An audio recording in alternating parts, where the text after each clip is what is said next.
He would desperately want to put that in the win column, and that's a big deal here, since that he lost that Super Tuesday contest. It was a disappointing performance on that day, having to lose a lot of delegates. Watch his opponent Joe Biden just rack up a lot of states, and so he's here trying to raise excitement for that crowd. And I want to show you some pictures now of that crowd. Now, it was a sizable crowd, but it wasn't enough to fill that 15,000 seat arena here at Veterans Memorial Coliseum. But what they lacked in size, they didn't make up for in noise. It was a very enthusiastic crowd, and that Mr. Sanders really hoping that that is going to carry over now into that March 17th primary. And he's hoping to really change the past here in Arizona. Not been very friendly territory for him. Back in 2016, he lost by pretty big numbers to Hillary Clinton. Again, trying to change that. And when I got a chance to sit down with him this afternoon before the rally, I asked him how he's going to change that history.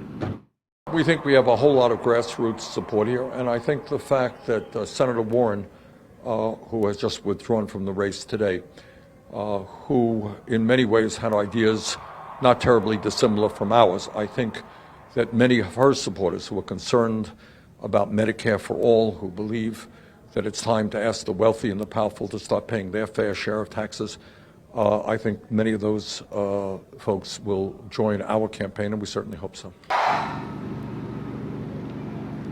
Now, winning that campaign here on March 17th, that presidential preference election, is one thing. The other question is, if he does become the nominee, how is he going to perform here in the fall when he meets Donald Trump? This is a traditionally red state. It is a swing state here, but there's still more registered Republicans than Democrats in this state. And I'll have more on what he had to say about that coming up tonight at 10. Guys, we'll send it back into you.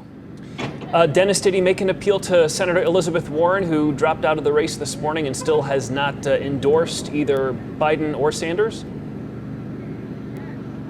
He did make that appeal while he was on stage this evening. He was talking about how he thinks that a lot of Elizabeth Warren's supporters have a lot in common with what his campaign is trying to achieve right now, what he's trying to do, and had some very nice things to say about the Massachusetts senator.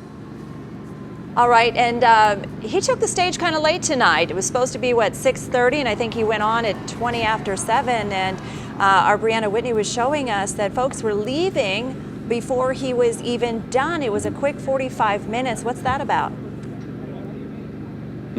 Well, beforehand, he does, it was kind of unusual. Bernie Sanders decided to go for a walk through the neighborhood that appeared like around here. So he was really delayed while he was walking. He was talking on the phone. And I did ask him who he was talking to and whether or not it was Elizabeth Warren. He said it wasn't Elizabeth Warren, but he would not tell me who he was talking to on the phone as he was making his way up here to the Coliseum.